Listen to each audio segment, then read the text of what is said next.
contente de vous retrouver aujourd'hui sur ma chaîne YouTube pour mon premier compte rendu de course de 2024. Si vous ne me connaissez pas, je m'appelle Anne, j'adore le running, le triathlon, le trail, l'ultra trail, bref, tout ce qui a trait au sport d'endurance et je vous partage tout ça sur ma chaîne YouTube. Bienvenue si vous n'êtes pas abonné et sinon, heureuse de vous revoir par ici. Bonne année, je pense que ça sera l'une de mes premières vidéos de l'année. Écoutez, ce dossard était pour un trail sur la neige hivernale. Ce n'était pas du tout prévu, mais en fait il y a eu des grosses chutes de neige la semaine dernière. On s'est dit tiens, on va aller faire un petit tour au Mont Aigoual. Alors il faut savoir que j'habite pas très loin de Montpellier et le Mont Aigoual est genre la plus grande montagne à moins de 1h30 à peu près de Montpellier en voiture. On adore y aller, c'est vraiment un super coin pour faire du vélo, de la randonnée, du trail. Il y a de la neige l'hiver, il y a même une station de ski, je crois que c'est la seule station de ski du Gard, puisqu'elle est située dans le Gard, mais vous savez c'est un peu l'Hérault aussi, un peu la Lozère, bref c'est à mi-parcours de ces trois départements, mais en tous les cas ça reste dans ma région quoi qu'il arrive. Et en allant en fait sur le site internet de la station de ski, alors nous on fait plus du tout de ski, on fait plutôt des raquettes, de la randonnée, du ski de fond. On a remarqué qu'il y avait plein de neige et surtout qu'il y avait une petite news au sujet d'un trail. Donc ça s'appelle le Ivernegual Trail, puisqu'il faut savoir que j'ai déjà fait le Seven Trail qui a lieu début mars. Donc je vous parlais, je crois juste ici, c'était le marathon de l'oignon où on avait eu une bonne des oignons, voilà, et des soupes à l'oignon à l'arrivée. En tout cas, c'est une région super active, surtout en termes de trail, avec des prix très intéressants, puisque là, pour le dossard, bon, là, je trouve que le dossard était un peu cher, mais bon, c'est aussi pour faire vivre un peu la station, hein, puisque là, pour 10 km, j'ai payé 10 euros. Bon, c'est un peu le prix, on va dire, 1 euro du kilomètre. Voilà, sachant qu'il fallait damer les chemins. Mais pour revenir à ce trail là, donc ça a été un peu le hasard en tombant sur le blog avec la mise à jour sur le site. Je pense qu'ils auraient dû pousser un peu plus la communication dès qu'il y a eu des chutes de neige, parce que nous, ça nous a décidé à prendre un dossard, enfin je dis nous, moi parce que mon copain est blessé malheureusement. Enfin il a pas pu le faire avec moi, mais il était quand même là pour m'encourager avec ma chienne Pipa que vous allez entendre sur les vidéos. J'adore courir dans la neige, ils ont bien expliqué que le chemin allait être damé. Je vous expliquerai après l'importance du damage quand on fait du trail sur la neige. Comme j'étais dans une semaine de décharge par rapport à ma préparation pour un Ironman, je me suis dit bah quitte à avoir un dimanche plus tranquille, autant avoir un dimanche fun, sans stress, d'objectifs de temps, de kilomètres à parcourir. Je me suis inscrite et on est parti dimanche matin très tôt. Enfin, très tôt.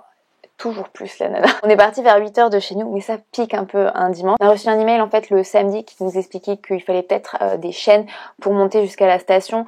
Nous quand on y va l'hiver, normalement les routes sont pas mal dégagées, on y va, ça passe large en pneus été. Mais là apparemment ils avaient eu beaucoup de neige et c'était pas complètement dégagé et heureusement qu'on avait effectivement pris les chaînes. Parce que le passage, il y a un petit village avant d'attendre la station, c'était un bordel. Mais vraiment, je vais le dire, c'était un bordel pas possible. Après voilà, j'habite une région, voilà, si vous venez de Montpellier, clairement on n'a pas de pneus neige, hein, voilà, on n'a pas de pneus hiver parce que ben il fait quoi, pendant 2 semaines, il fait des températures un peu négatives et encore il n'y a même pas de verglas. Puis bon, ça va pas aller en s'améliorant avec le réchauffement climatique. Alors, des chaînes, j'en parle même pas, donc c'était un peu un gros sketch. Et le sketch a fait que on avait vu, on devait arriver à peu près à 9h45 à la station. On s'était dit bon 10-15 minutes pour monter les chaînes parce que bon on le fait jamais et à chaque fois il faut sortir le mode d'emploi. Et franchement on a réussi à les mettre en 5 minutes top chrono, mais en fait on n'avait pas anticipé que les personnes autour de nous n'allaient pas savoir mettre leurs chaînes et faire un énorme bouchon pas possible. On est resté coincé je crois plus de 45 minutes dans le village, mais vraiment à pas pouvoir avancer parce que les gens faisaient n'importe quoi avec leur voiture et étaient complètement paniqués. Au final, je suis arrivée à 10h50 dans la station. Voilà, le départ, je vous le dis, il était à 11h. Et j'étais pas trop stressée parce qu'en fait je me suis dit mais ils doivent savoir quand même que tous les gens sont pas arrivés parce qu'il y a un bouchon énorme en bas. En fait il y avait la ligne de départ et je suis allée voir le speaker et j'ai dit excusez-moi où est-ce qu'on peut retirer le dossard, et en fait il venait d'annoncer départ dans 5 minutes. Ah, il y a une nana qui arrive, l'affaire au fusil, qui demande son dossard 5 minutes avant. Bon, heureusement, l'organisation était plutôt cool, puisque normalement, ils disaient oui, fin de retrait des dossards 15 minutes avant le départ. J'étais pas la seule à être un peu flex, on était encore plein à retirer notre dossard à 10h58. Hein. Donc, je retire le dossard à 10h55, je mets mon dossard 10h57. 2 minutes 2 minutes, elle a pas les crampons. Je finis de me préparer et là il dit plus que 30 secondes et je n'étais même pas dans le sas de départ. C'était flex, hein, on va pas se le dire, mais comme je vous le dis, j'y suis allée en mode ça va être fun, on va s'amuser. Et franchement, un trail blanc, moi j'y vais pour ça, on y va pour glisser dans la neige, on y va pour voir des beaux paysages, on y va vraiment pour s'amuser et surtout c'est plutôt, voilà, comme je vous disais, il y a plein de chemins il y a très peu de dénivelé, vous devez avoir sur 10 km, vous devez avoir 300, 400 max de dénivelé sur les randonnées, donc c'est vraiment accessible, c'est plutôt... c'est plutôt des sentiers assez plats en trail puisque vous êtes vraiment assez haut et c'est pas un trail technique comme vous pouvez avoir. J'en avais fait un à Orsières, je vous mettrai la vidéo par ici, où là pour le coup vous aviez plus de 800 mètres de D+, sur un 15 bornes, donc là vous montiez vraiment très haut, c'était glacé, enfin c'était pas la même ambiance. Montéguel c'était un trail plus plat, il y a de la neige, on va en profiter, que dans les stations où c'est un peu plus en mode warrior et surtout de nuit. Et vous allez voir, c'est assez important en fait les horaires de départ quand vous faites du trail dans la neige, parce que la neige, la qualité de la neige, on est un peu ressenti. Voilà, hein, on va pas se le cacher, hein.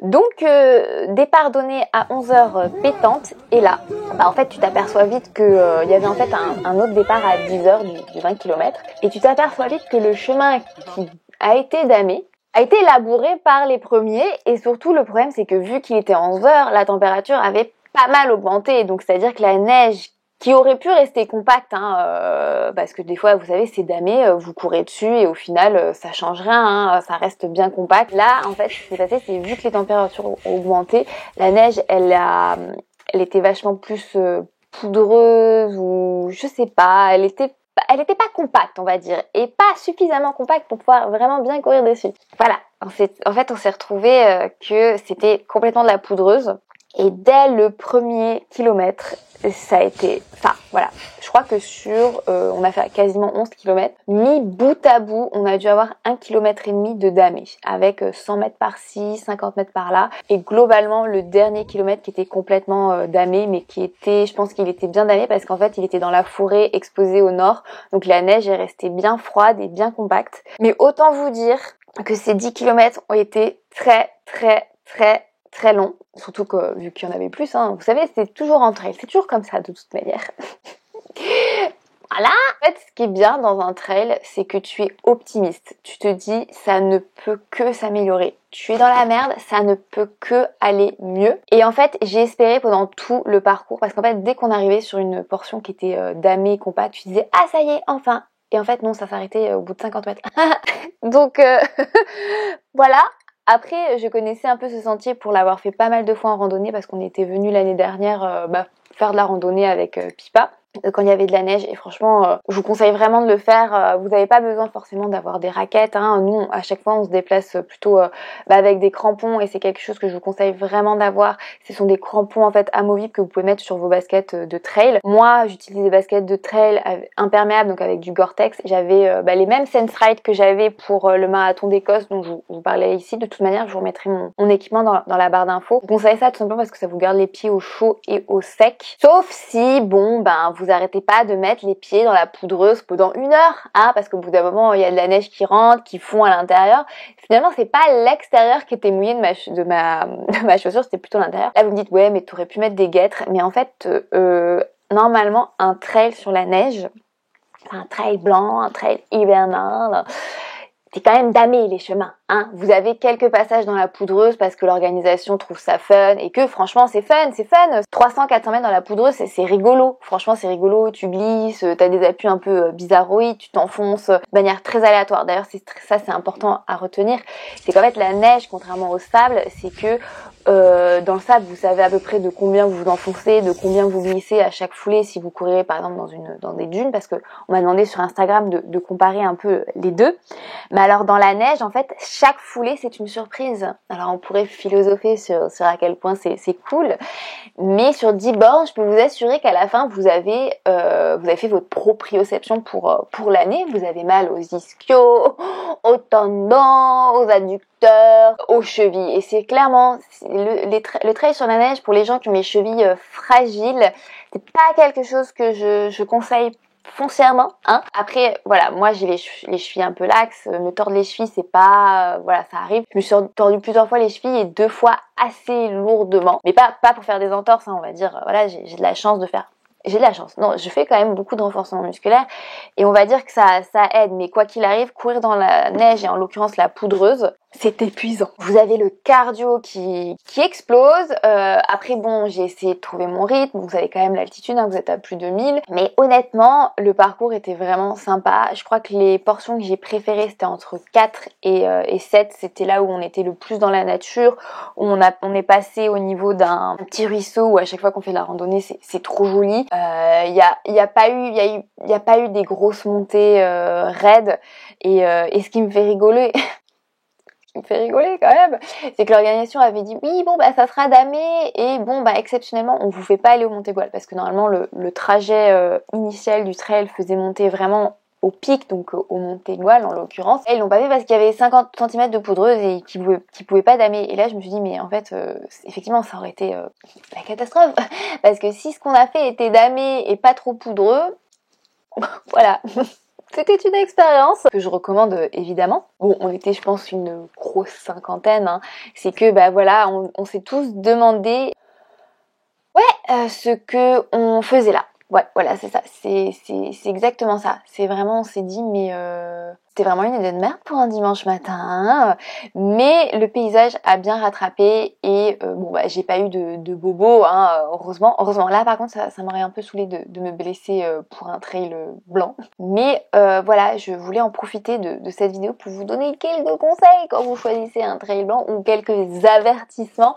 C'est que, voilà, en fait, nous, je pense que le souci qu'il y a eu, c'est que on a couru trop tard dans la matinée. Je pense que soit ils auraient dû faire en mode nocturne, en mode coucher du soleil le samedi soir, soit en mode très tôt, plus tôt le matin, genre départ à 9h pour le 20 km, à 9h30 pour le 10 km. Comme ça, on aurait gardé de la neige bien froide, bien compacte. Parce qu'après, effectivement, plus on avance dans la journée, plus il fait chaud, plus c'est exposé au soleil, plus la neige a tendance à être moins compacte et ne tient pas le damage. Puisqu'au final, on avait bien vu qu'ils avaient damé. On voyait sur le côté que c'était damé. Mais voilà. Voilà. Je me souviens de ces fausses joies que j'ai eues à chaque kilomètre où je voyais des portions avec, vous savez, du damé et que vous voyez peut-être aux vidéos, mais que tu mettais le pied, boum, tu t'enfonçais. Et le problème, c'est que tu pouvais t'enfoncer de 5 cm, de 2 cm et ça changeait rien à ta foulée, voilà, tu te rattrapais. Ou des fois, tu t'enfonçais vraiment de 30 cm dans la neige parce que je pense que c'était ça, il y avait à peu près 30-50 cm de neige. Après, ça reste, franchement, la neige au Montégoal, bon bah voilà, on en a souvent entre fin décembre et janvier-février, c'est vraiment une saison très très très courte, hein. On reste dans le sud de la France, c'est pas des altitudes, je crois qu'on est à 1300, 1400 maximum, hein, là-haut. Donc effectivement, compliqué. Mais en tout cas, je me suis bien amusée, même si nerveusement. En fait, je pense que j'ai essayé de garder de l'humour jusqu'au bout, en me disant, heureusement que c'est que 10 km. Et c'est là où je me suis dit, mais merci.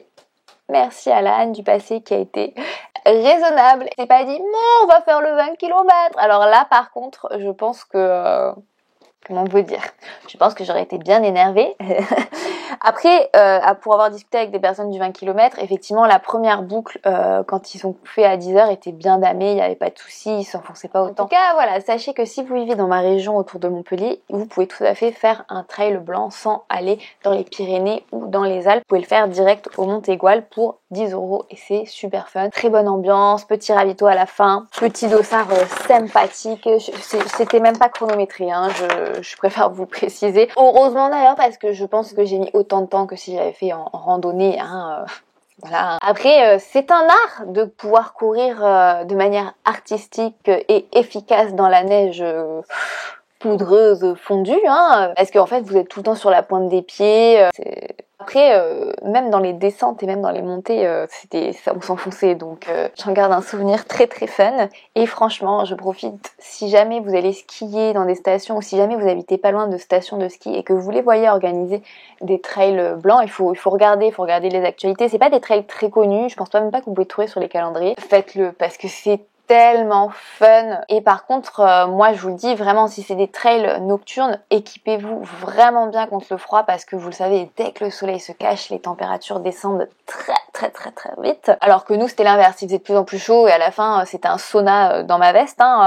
C'est pour ça que je porte pas de gants sur les images, c'est parce que j'avais chaud en fait. Je pense que je m'étais un peu trop habillée. Et n'oubliez pas, des fois il vaut mieux avoir un peu froid mais être au sec qu'être complètement trempé par la transpiration et en plus avoir froid. C'est le petit conseil du jour. Après, petite parenthèse sur les crampons, effectivement les crampons ça aide énormément, surtout sur la neige compacte et bien damée, ça accroche bien, surtout quand vous êtes dans des montées et des descentes raides, ça évite les glissades. Parce que clairement, là sur le trail que j'ai fait au Montégoal, les crampons étaient pas obligatoires, vu qu'on était quasiment tout le temps sur de la neige pas damé, quoi qu'il arrive, on s'enfonçait, on glissait avec crampons ou pas crampons. Mais par contre, dès que c'est compact et bien damé, vous accrochez mieux que des personnes qui n'en auraient pas. Après, de là à acheter des chaussures spécifiques, non, vous n'en avez pas besoin.